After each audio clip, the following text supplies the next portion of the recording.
raharja anggonmu sowan.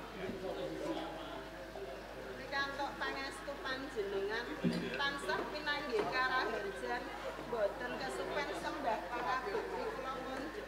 Iya. Gawe bombong penggale ingsun yen to sliramu bisa njaluk pisoan. Sembah pangabektimu tak tampa lewat puja pangestune Kakang Tamano.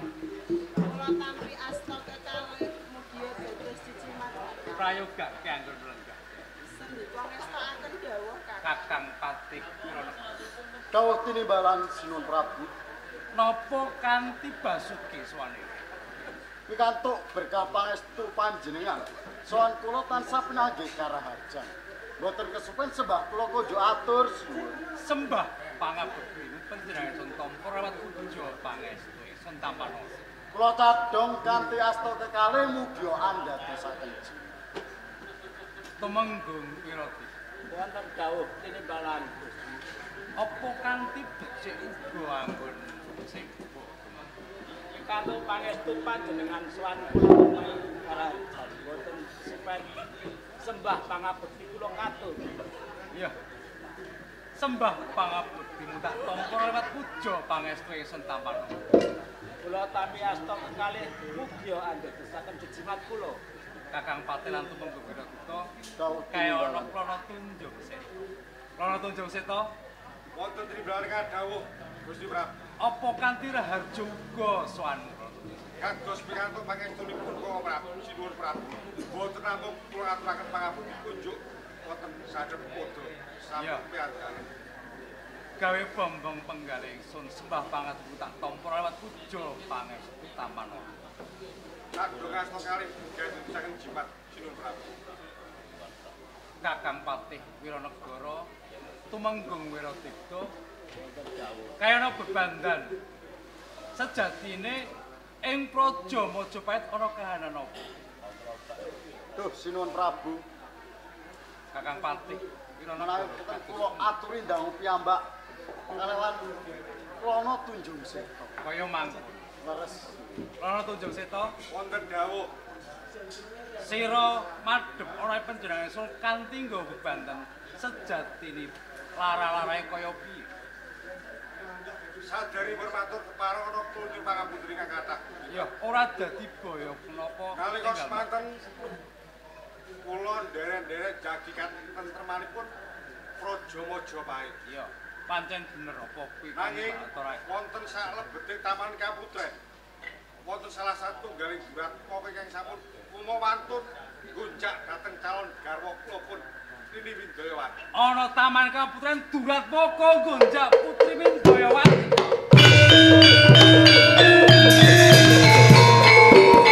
Dening durat moko kala wau boten wonten sanes namung kejet pawongan ingkang kula sumanaken wonten kabyantor sampeyan dalem.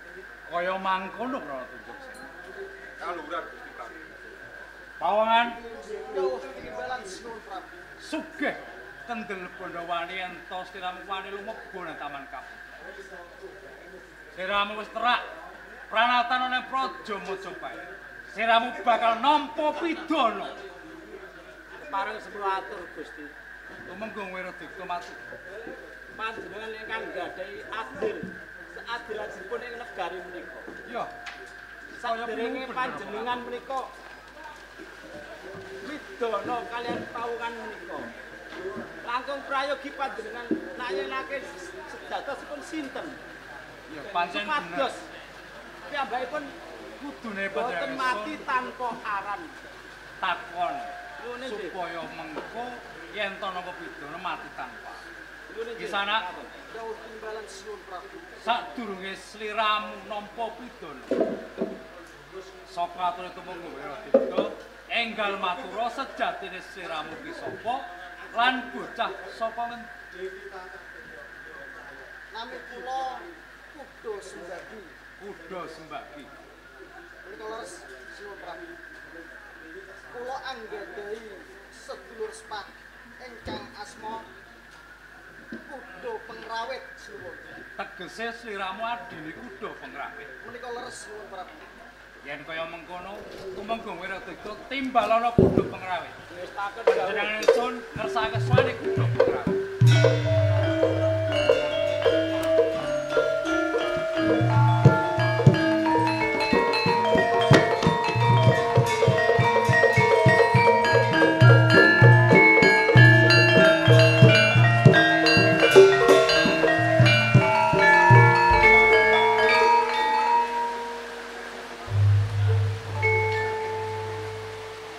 Kudu pengrawit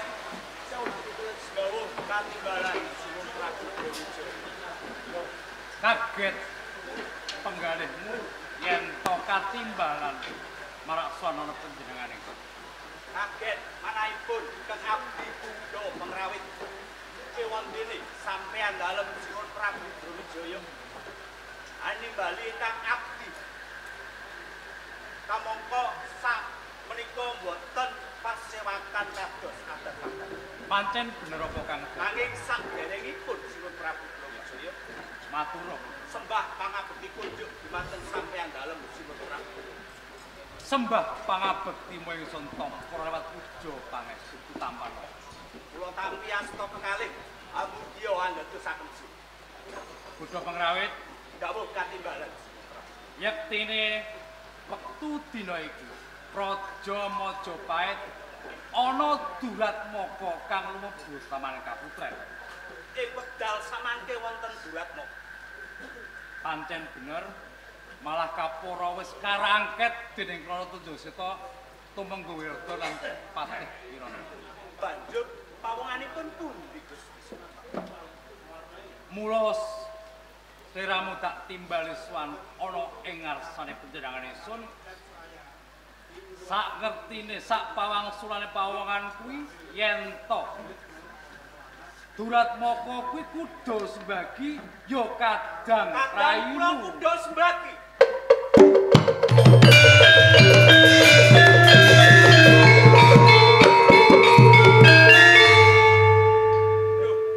Sinuwun Prabu Brawijaya kudu pengrawit kaya nyuwun dongeng welasih samudra paras sakderengipun kula nyuwun wedal sawetawis kangge rembag kalih kadang kula kudus apa yen kaya mengkono kowe ndek panyokra kepengin nglurusake nglarahake Duratmaka yen kaya mengkono tak palilahi sliramu sabejagong kelawan adi si adi kudus mbak Jauh penimbalan Kang Mas Budha pengrawit. ingkang nggani sliramu ditutup minangka Duratmaka kang lumebu Taman Pamargi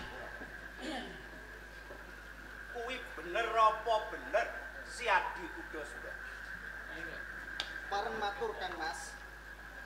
matur Nalikane kula nglampahi jejibahan saking panjenengan supados jagi katentreman ana ing tepis uringe Praja Majapahit. Kula ngrasaken sayang kula ngasus sawetawis nanging boten mangertosi sangkan parane dumadi-dumadaan kula tunjung seta rangket dumateng kula Kang Mas malah kapara kula dipun dakwa gonjak dening Putri Mindayawati. Semulatur Sinuwun Prabu, Rana Tunjaseta matur. kula kinten nggih ngaten iki. Titikane menungsa sing nglakoni ala mboten ngaku ngeten iki. Nek ana maling ngaku paku jaran kebak niku pun ngoten. nuwun sewu Sinuwun Prabu Brawijaya Nuwun sewu Gusti Prabu. Bisa ingsun penggalih. Kula nyepeng kuda sembagi menika kanthi sesi Paman Patih Wiranegara lan tumenggung Wiradada. Menika minangka saksinipun Gusti Semulane Prabu. ngatur Sinuwun Prabu Brawijaya Kudu pengrawit kaya kepiye? ingkang lenggan saman ateges kula mboten sabela marang kadang kula Ya, aku ngerti yen kowe jujur Senopati Praja Majapahit. jejere Duratmaka menika wonten kan kedah wonten kang dicupya napa dening Duratmaka kamong Deng Adi Kuda Sembagi jagi wonten regol Taman Pamargi kaya ngono apa bener Adi Kuda sebagi. Menika leres ingkang dipun aturaken panjenengan Kang Mas. Nanging kudu pengrawit yakti yen to Duratmaka wis dicekel kelawan Kala Tunjungita ana paseksene tumenggung Wiradita lan Patih Wiranegara. Gusti Patih Wiranegara. Ya piye kudu pengrawit? Anggenipun Kanjeng Adipati Klana Tunjungseta nyepeng kadang kula kudu sebagi napa kinanten Gusti Putri Mindayawati. Ya ngene kudu pengrawit. Ing wayah kuwi aku kelawan Klana Tunjungseta lagi wae jaga ana ing tepes kene pamang-pamagitri. Lah banjur ana nom-noman iki mula kuwi Klana Tunjungseta nyekel karo nom-noman iki kudu.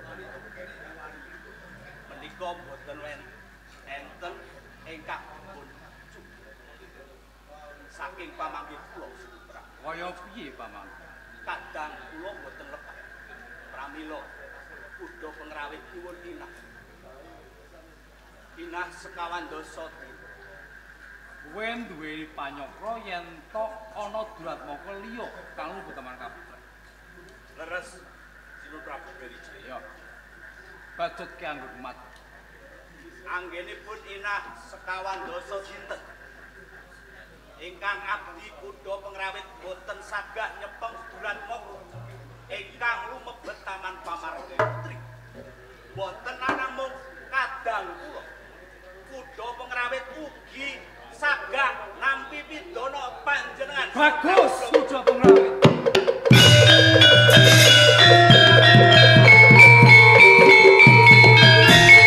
Jejere Senopati Praja Majapahit kudu duweni prasetya kang kaya mangkono. Yen kaya mangkono tak palila inah 40 dina cekelen Duratmaka lubu Taman Kaputra. Pramila kuda pengrawit pun pamit nyuwun tambahing pangis. Sing ati-ati tak pangestoni kuda pengrawit.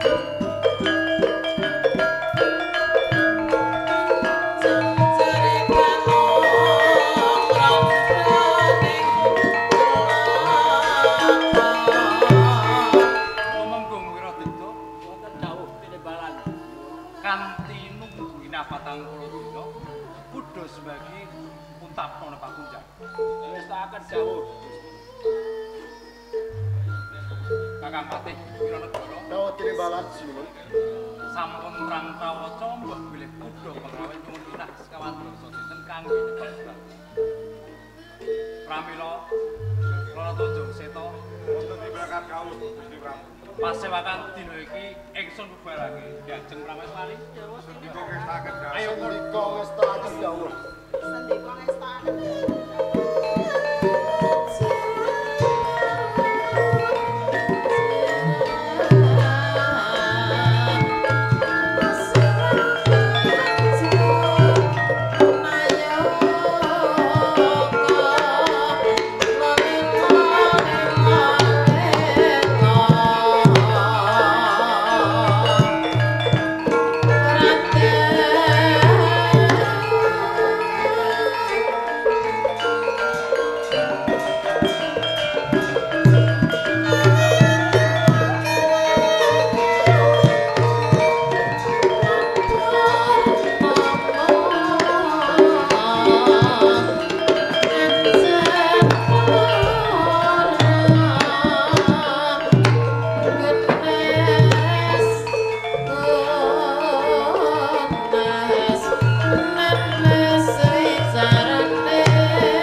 Mindayawati. Kang Mas Jaka Sundang.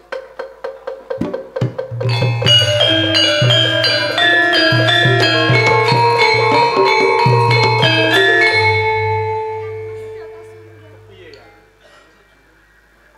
Lamun to tak waspadake sliramu wasmula. Apa kang dadi penggalihmu ya? Kang Mas Jaka Sundang. Ya. Sampun sawetara dami Kang Mas Jaka Sundang boten wonten pawartanipun Kang. Kaya ngono. Ya.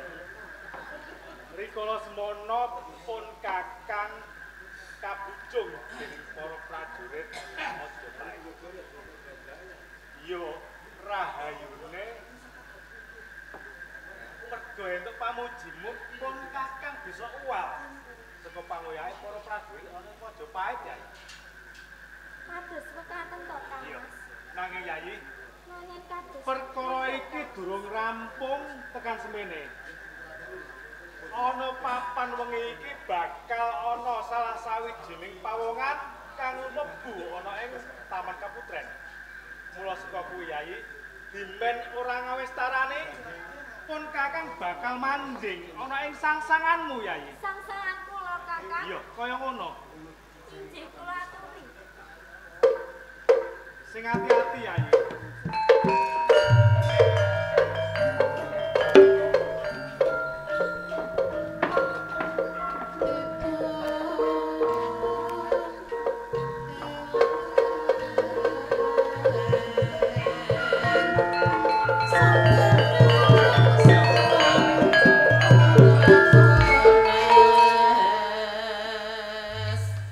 Wonten wigati menapa paman lumebu wonten ing Taman Kaputren paman. Ngemban dawuh saking Rama sampeyan dalem Sunan Prabu Brawijaya. Paman Patih Kuda Pengrawit yagi tepis giringing Taman Pamargi Putrisama. Mbok menawi wonten pawongan ingkang kumawantun lumebet Taman Pamargi Putrisama. Sinten to paman? Wong nggih teng mriki kula sarasan kok. Estu panjenengan Injih, boten goro goro. kalih Paman Kuda Pengrawit. Mbok coba dipersani wonten sinten teng mriki. Yen kados ngaten Gusti Putri Windayawati. Injih kados pundi paman? Kersa paman titip beksa wonten dalem Pamargi Putrisama Paman Kuda Pengrawit boten pitados kaliyan kula. saking pangraos kula wonten pawongan ingkang lumebet Taman Pamargi. Nggih monggo dipun persani sinten. Wong nggih teng mriki kula sarasan.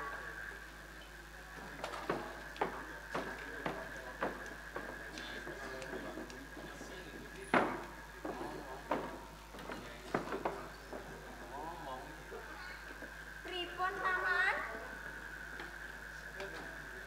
Wonten Menika sarwiyane Gusti anae pripun?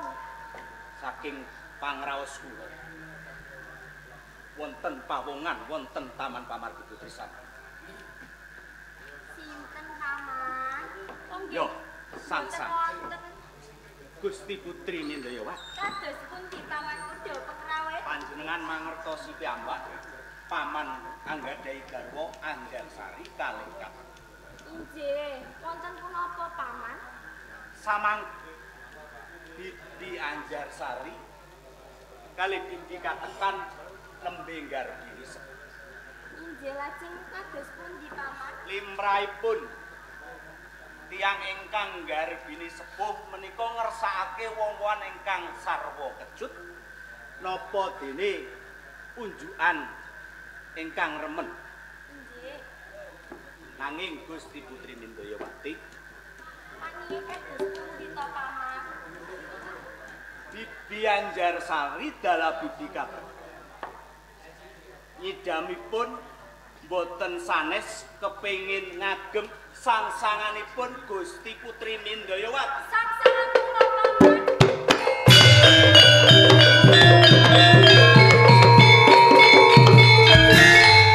Pramila Gusti Putri Mindayawati.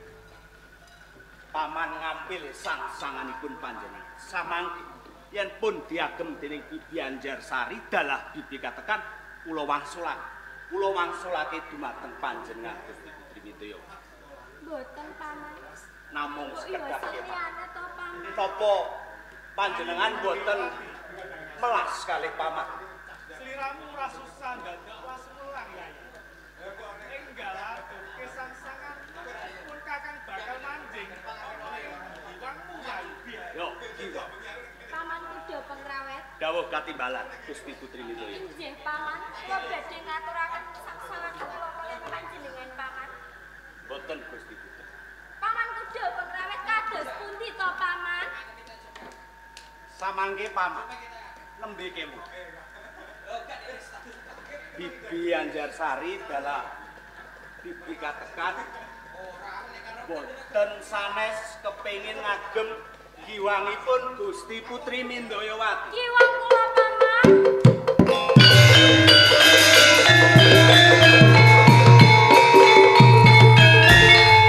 Pramila paman ngampil giwangipun Gusti Putri. Samangke yen pun diagem dening Bibi Anjarsari dalah bibi katekan kula wangsulake dumateng panjenengan. Sangsangan mawon nggih paman. Giwang Sangsangan. Giwang Gusti Putri laso marang paman. Enggal aturke giwangmu marang paman kuda pengrawit. Pun kakang bakal manjing ana ing gelangmu Yai. Yo, gelang. Paman kuda pengrawet. Dawuh katimbalan Gusti. Kula badhe ngwalaken kiwang kula kaliyan panjenengan paman. Boten Gusti Putri. Paman kuda pengrawet niki kados pundi to paman? Mbok ya aja bebeda kaliyan kula to paman. Samangke Bibi Anjarsari dalah katekan boten sanes kepengin ngagem gelangipun panjenengan Gusti. Gelang kula paman.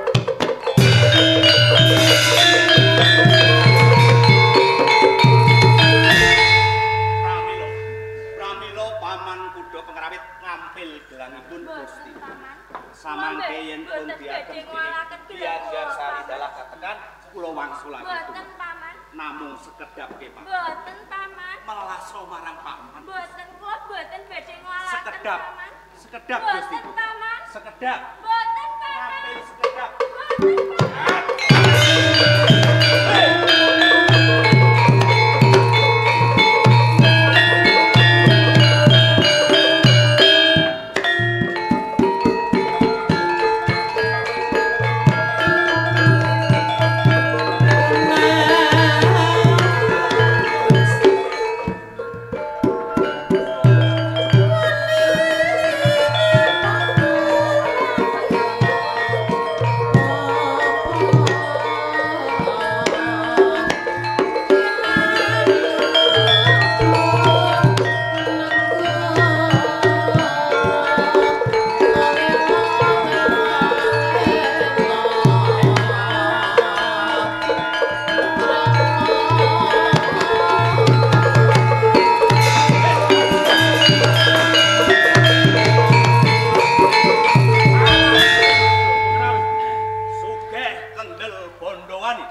Lumebu Taman Pamargi Putri.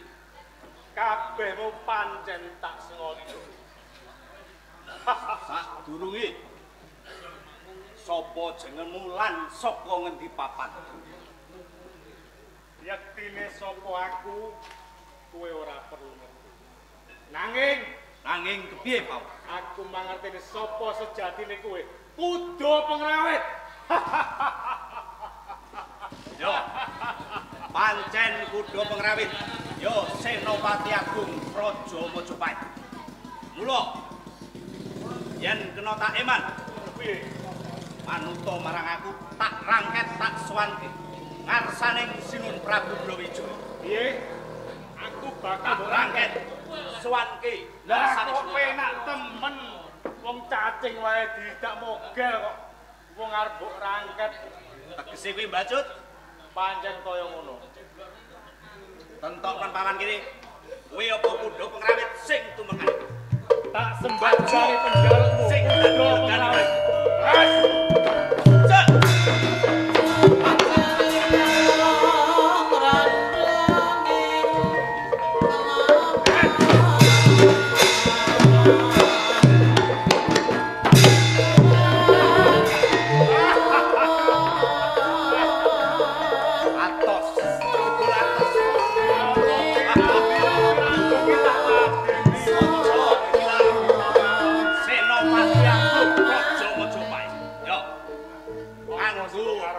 pandeling balungan Rangketen iki, rangketen. Yen kuat nampa Aji Jaya Kawijaya tak sembah glaman. Tapro kabeh Haji Jaya Kawijaya. Aku ora bakal igrek. Guntur geni. Hei, paman.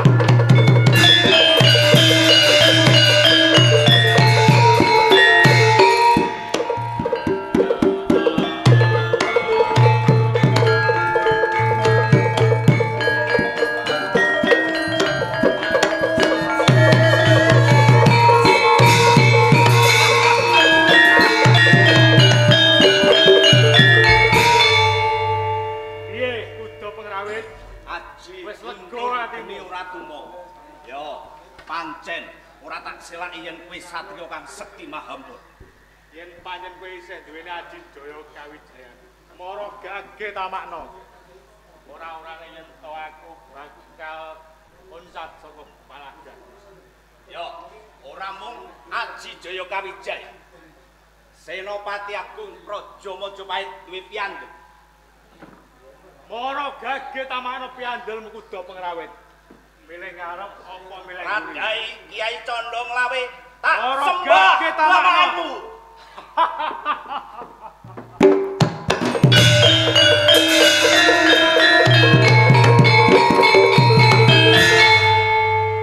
Jebul mong semono katias. No. Siluman lomo kuwi.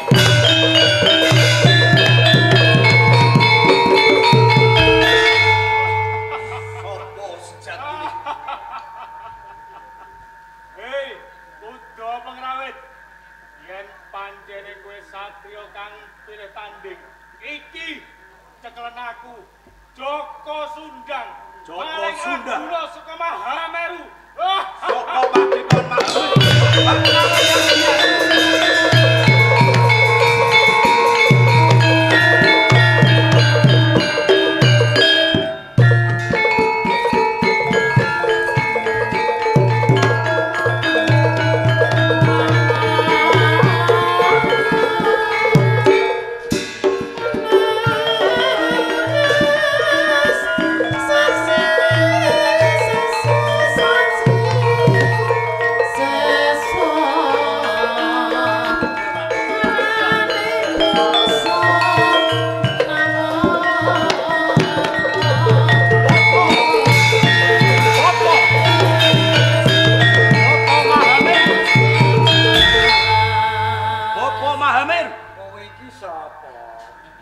Bakal yang panjenengan pangling kalih kula. Kowe iki sapa? Apa? Niki putra siswa panjenengan, boten sanes nggih kuda pengrawit. Oh, kuda pengrawit. Ayo wong dhisik Sampun kemutan panjenengan. Saiki urip nek kutha. Nggih kados menika, Bu. Sandang penganggon nganggo ngono. Aku ya pangling. Samangke kula ngemban gawe Sinung Prabu Wijaya. Dados senopati Agung Praja Majapahit. Kowe kok njaluk gunung kadengaran. Ana wigati apa kowe kok sowan nang Padepokan Mahameru pengrawit?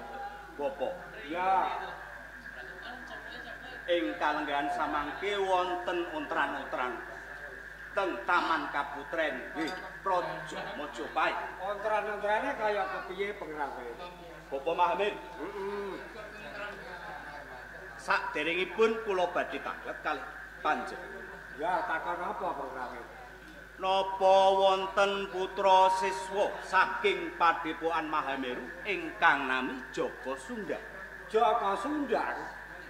Leres Bapak Mahamir. Joko Sundang wis ora ana ning Padepokan Mahameru. Lho janjane ana apa kowe kok takon Joko Sundang? Bapak Mahamir. Ya, Duratmaka ingkang kumawantun lemebet Taman Pamargi Putri boten sanes Joko Sundang.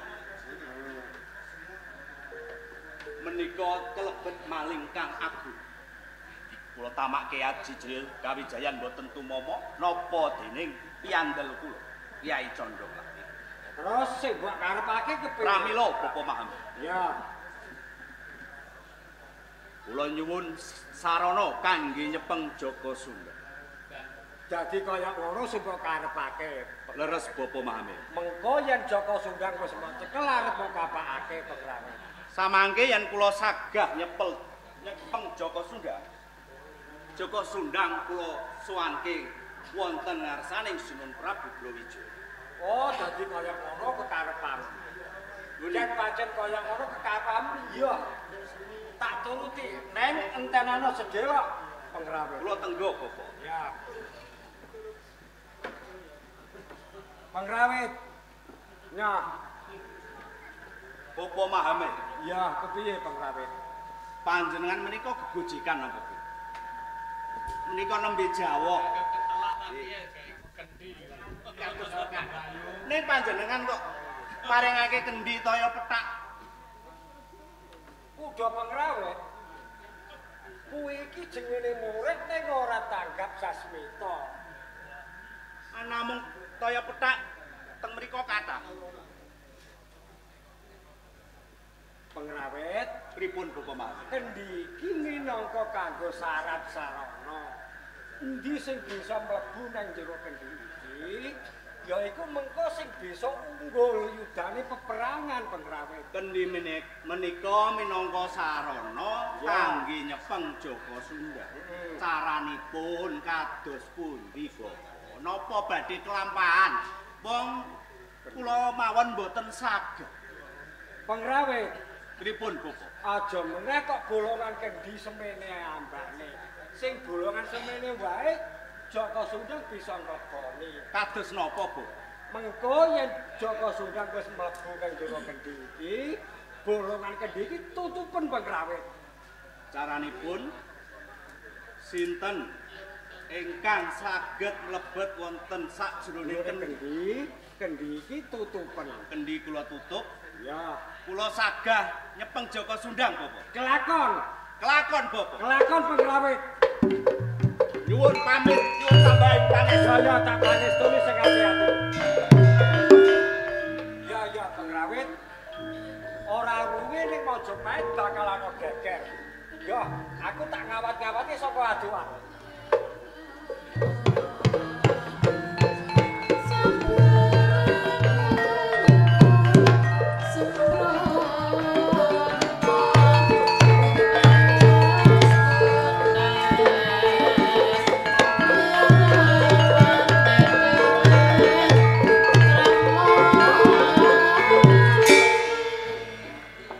Saking dawuh Bapak Mahamir, Joko Sundang kudu bisa mlebu ning sakjroning. Joko Sundang. Joko Sundang, yen kowe satriya kang sekti Mahabara, tandingana Senopati Agung Praja.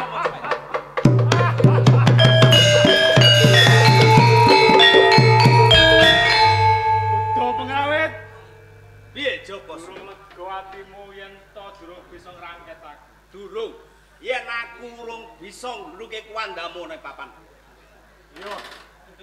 Banjur nganggo cara apa kowe bisa ngrangket Joko Sundang? Joko Sesumbarmu Sundang wae utamane ajajimu. Ora ligrek. kaya ora tedas papak panjenengan. Yo. Yen kaya ngono Joko. Piye? Kowe ngerti iki apa? Ora usah gegojekan. Kuwi mono kendi. Pangerti ya Joko. Piye kudu pengrawit? Yen kowe satriya kang sekti. Joko Sundang apa kuda pengrawit sing bisa mlebu sakjroning kendi ya kuwi satriya kang dadi ungguling yuda. Saguh apa ora?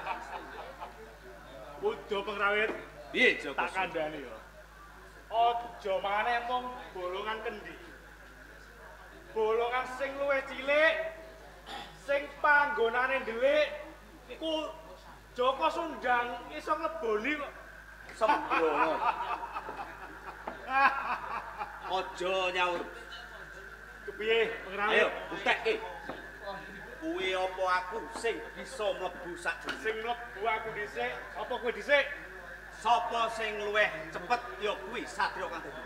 Tak itungi Joko Sundang. Ya, ora gageh. 1, Waspadakno kuda pengrawit. Loro. Waspadakno. Waspadakno.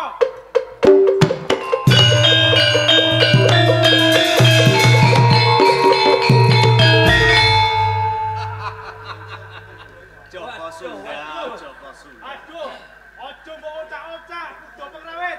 Kowe satria kang cubluk. Licik kowe. Cubluk kowe Kowe Joko. licik. Aku ngapusi kuda pengrawit. Ayo, bengok-bengok ket sore mau. Waduh. Waduh. Yen ngono bakal dadi atur. Dadi atur ngarsane Sunan Prabu.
Kakang Patih Wiradi.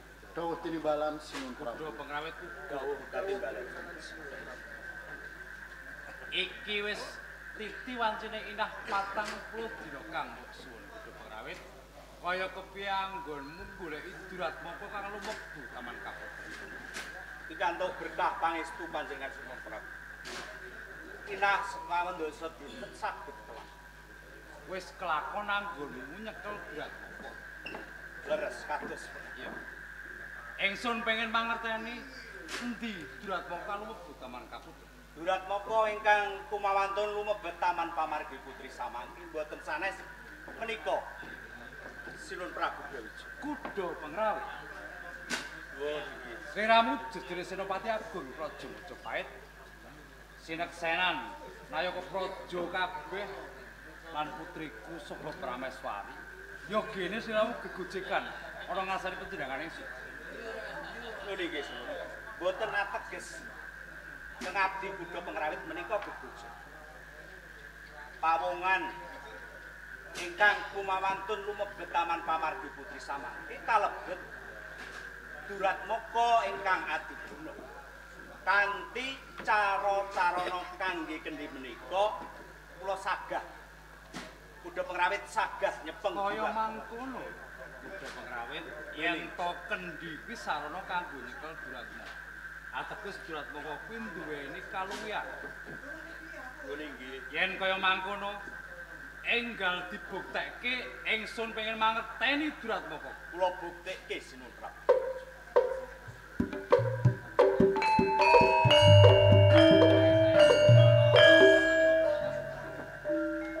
Ya.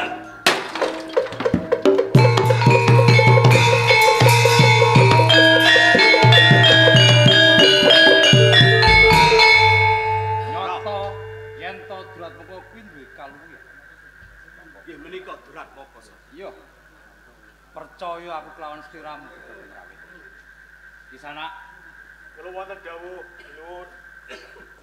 wis ngerti yen kowe luput mungguh pralataning Praja Majapahit wani lumebu ana Taman Kaputra. Sadurunge nampa pidana enggal matura sejatine kowe sapa lan saka ngendi Bapak Gunung? Sinun Prabu, kula pun Joko Sundang saking Pertapan Mahameru. Sinun Prabu. Joko Sundang saka Pertapan Mahameru. Terus mekaten. Yen kaya mengkono, Joko Sundang bakal kapatrapan pidana pati.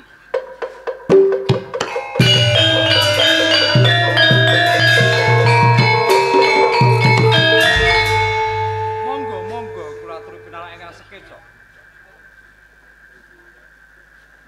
Bokor Simameru Wonten dawuh tinimbalan sinuwun. wonten wigatos punapa dene panjenengan raya-raya sowan wonten ing Praja Majapahit. Kepareng matur sinuwun. Monggo enggal panjenengan matur. Miturut kabar sing kula tampi, napa leres Joko Sundang menika badhe nampa pidana. Bapak Resi, Joko Sundang punika sampun lumebet wonten Taman Kaputren nggonjak putri Ningsun Nini Mindayawati. Pramila nrak pranatan wonten Praja Majapahit. Kados pundi pemanggih panjenengan? Kepareng matur sinuwun. Monggo panjenengan. Napa panjenengan boten ketun tembe mburine? Joko Sundang menika tasih keponakan panjenengan sinuwun. Joko Sundang tesih keponakane panjenengan ingsun. Lara-laripun kados pundi? Kepareng matur sinuwun. Monggo. Joko Sundang menika putranipun Kang Raka Sugalo. Joko Sundang putra Kang Raka Sugalo. Keponakan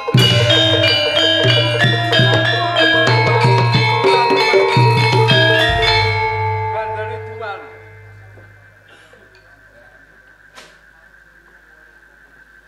Matur sembah nuwun Sinun Prabu.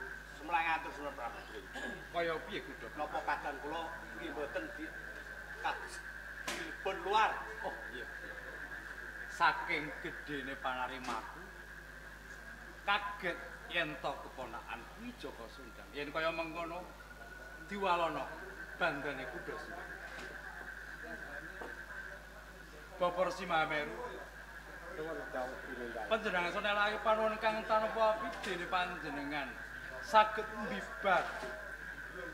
Mbok menawi Joko Sundang punika putranipun Kang Raka Sundang. Menawi mekaten panjenengan bakal ndamel kelawan putri Ningsun Nini Mindayawati. Nger putriku Nini Mindayawati. Dawuh tinimbalan Rama. Apa bener kang lumebut Taman Kaputren iki Joko Sundang? Injil Kanjeng Rama. Ateges sliramu nglanggati kelawan Joko Sundang. Leres Kanjeng Rama. Oh, kaya mangko. Diajeng Praweswari. Dawuh tinimbalan Kakang. Mungguh pinemu kaya kepiye yen to putrimu wis digonjak dening Joko Sundang. Kula namung nderekaken Kakang. Yen kaya mangkono saksenana putriku ngger Bapak Resi Mbah sedaya nayaka praja yen to wektu dina iki Joko Sundang mboten kapatrapan pidana malah kapara bakal tak dhawuhake kelawan Nini Mindayawati.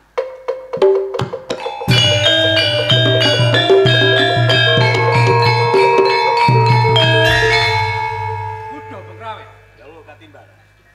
saka gedene labo-labetmu kelawan Praja Majapahit sira bakal kanugrahan jumeneng Adipati ana Sukodana Sendika ngestakaken dawuh. lan kuda sembagi komplange Senopati Majapahit sliramu dadi senopati ganteni kuda Bengrawe. Istakaken dawuh Sinun Prabu. Bapak Simameru Wonten dawuh tinimbalan. napa sedaya ingkang sampun katutaken dening panjenengan saged negarake wonten penggalih. Kepareng matur sinuwun. Monggo. Kula manut kemawon panjenengan. Yen kaya mengkono wis dadi citah panjenengan sun yen to Joko Sundang bakal kadhawuh rene wote. Ger putriku Nini Mindayawati Dawuh tinimbalan Rama. pun Rama wis netepake yen to Joko Sundang bakal kadhawuh kelawan sira.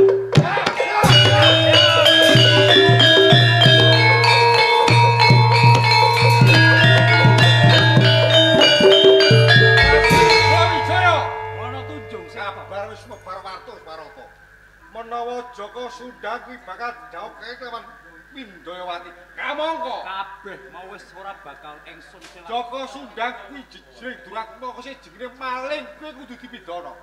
Nanging cacane Brawijaya beda. Brawijaya ratu sing menclehe. Timbang apa aku duduk-duduk ora pangarepan Brawijaya. Sungsang bawana balik gawe banjir getih Brawijaya. Oh.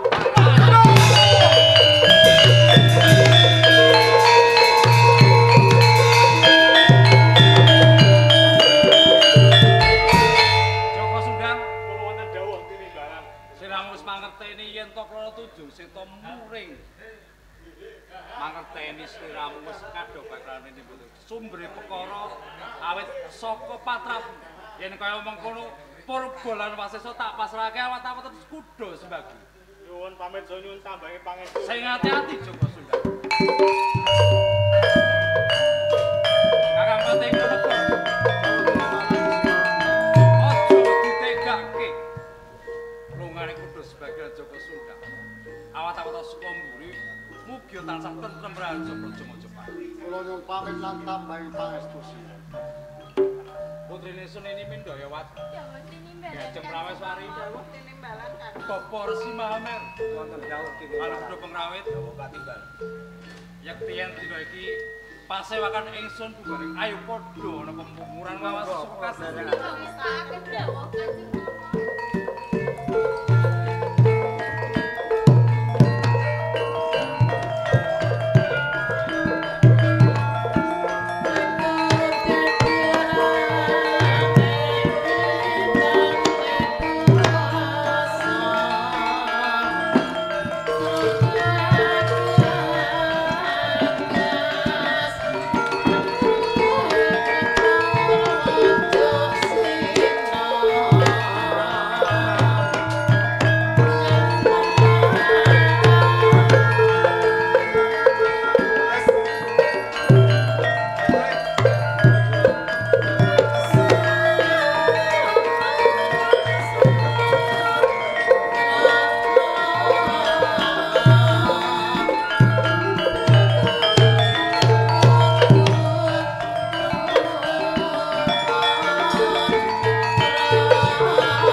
Perkara sirnane Klana Tunjung Seta bakal dadi atur ora ngarsane Sinun Prabu. Yen menen mekaten kula nyuwun pamit Dimas, kula badhe kudu bali ana ing Sukodana. Iya, yen mengono sewang-sewangan Kakang Sembagi.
ngene Kang Mbok. Adat kepiye? Wong kok ya baguse kaya ngene lho ya. Aku ya kepengin sesandingan terus kok ya kan. Oh, wis to. Wis ah, kene wae wis ora aduh-aduh karo Kang Mbok. Tidak wae to kene Yayi. Aku ndredeg. Ndredeg aku Kang Mbok. Ana apa ora usah ndredeg to Yayi, biasa wae. Ngaten nggih Kang Mbok. Heeh. Lembek sepisan niki kula caket kalih tiyang estri Kang Mbok. Saestu nembe niki kula. Alah masa saben dina ya aku sliramu cedhak karo wong wadon. Mboten Kang Mbok, saestu nembe niki. Yayi kudu siap. Dawuh tinimbalan Kang Nganti Mbok. sliramu tak timbal ya ana ing taman kaputren kene. Sejatine ana wigati sing arep tak blakake kelawan sliramu Yayi. Wonten wigatos Kang Mbok. Ya kuwi pancen bener. Rene Yayi cedhak ora Lajeng wae. wigatosipun napa Kang Mbok? Mbok yo panjenengan kekalih menika Bloko Suta. Napa ingkang dipun kekarepaken Kang Mbok kekalih kula minangka Yai badhe sagah udanani Kang Mbok. Tenan kuwi Dimas, Yayi kudu sembah. Dawuh tinimbalan Kang Sakwise Mbok. Kang Mbok iki bloko suka kelawan sliramu. Kowe aja isi Kang Mbok lho ya. Mboten Kang Mbok. Monggo jeneng Bloko Suta mawon. Kang Mbok iki. Yayi kudu sembah. Dawuh tinimbalan Kang Mbok. Sejatine aku duweni rasa tresno kelawan sliramu ya. Panjenengan tresno dumateng kula Kang Mbok.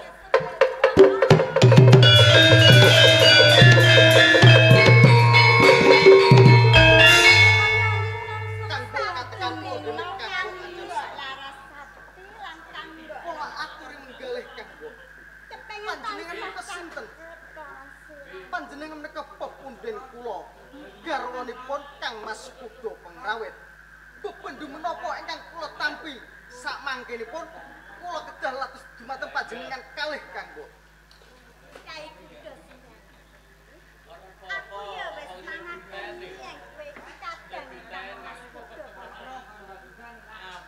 Aku iki dulurku. Lah, mengko wae bisa dadi sengsara lak yen konangan ta. Lah yang siramu ora kondo kelawan Kang Mas Kudo. Ya mesti wae Kang Mas Kudo ora ngedani. Kang Mbok katekan ewedene panjenengan Kang Mbok. Piye Yayi? Yen menawi kersanipun panjenengan menika kula kedah lados dumateng panjenengan kalih. Ora usah dadak minggu. Kula mboten saged Kang Mbok. Kang Mbok. Ojo Saestu Yayi. kula mboten saged Kang lados dumateng panjenengan Kang Mbok. Kang Rene Mbok. Yayi Rene. Kang Mbok. Wes Kula aturi emot Kang Mbok. Kang Mbok Yayi yen sesandingan Kang karo Mbok. wong bagus. Pun Kang Mbok. Lho ora iso. Ora iso. Kene to Yayi. Emot Kang Mbok. Mau Kang Mbok lak ya wis to.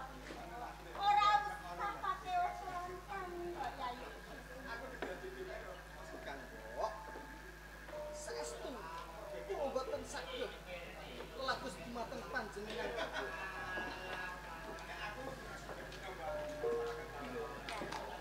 Wis to Yayi kudu sembah.